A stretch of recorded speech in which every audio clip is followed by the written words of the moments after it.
First time బొటిక్లో fitting try చేస్తున్నారా? And ఏదైనా చిన్న చిన్న ఫిట్టింగ్ అయిపోయిన తర్వాత మీకు ఏదైనా చిన్న చిన్న ప్రాబ్లం ఉంటే బ్లౌజ్ కానీ డ్రెస్ కానీ ఏదైనా సరే అవుట్ఫిట్లో అది బొటిక్ వాళ్ళ తప్పు అని చెప్పేసి టైలర్ వాళ్ళ తప్పు అని చెప్పేసి మీరు ఫస్ట్ టైంకి జడ్జ్ చేస్తున్నారా? సో అలా కాదండి.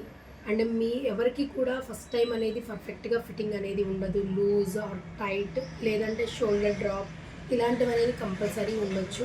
అండ్ ఒకటి అందులో మెయిన్గా మన బాడీ మెజర్మెంట్స్ అండ్ మనం వేర్ చేసిన డ్రెస్సు పైన మెజర్మెంట్స్ తీసుకోవడం వల్ల కానీ దానివల్ల కూడా మనకి ఇబ్బందిగా అనిపిస్తుంది. తర్వాత బ్లౌజ్ ఫిట్టింగ్ అనేది అండ్ నెక్స్ట్ ఫ్యాబ్రిక్ వల్ల కూడా ఉంటుంది మనకి. అండ్ ఫ్యాబ్రిక్ వల్ల మాత్రం 100% ప్రాబ్లమ్స్ అనేవి వస్తాయండి చాలా వరకు కూడా. ఫ్యాబ్రిక్ ఉతికిన తర్వాత షింక్ అవ్వడం కానీ ఏదన్నా అవ్వడం వల్ల. సో అది ఒకటి మీ టైలర్తో రెక్టిఫై చేయించుకోండి కంపల్సరీనా. మీకు ఎక్కడ ప్రాబ్లం వస్తుంది ఏంటి అనేది ఒక్కసారి మీరు చూపిస్తే ఫస్ట్ టైమే మీరు తనతో కూర్చొని మాట్లాడి ఐడెంటిఫై చేయించుకుంటే నెక్స్ట్ టైం అనేది ఎటువంటి బ్లౌజ్ ఫిట్టింగ్ లేకుండా కానీ కంఫర్ట్ లేకుండా కానీ అనేది రాకుండా అయితే ఉంటుందండి. సో ఒకసారి అయితే ట్రై చేయండి, రిజల్ట్ మీకే తెలుస్తుంది. ఓకేనా? Thank you.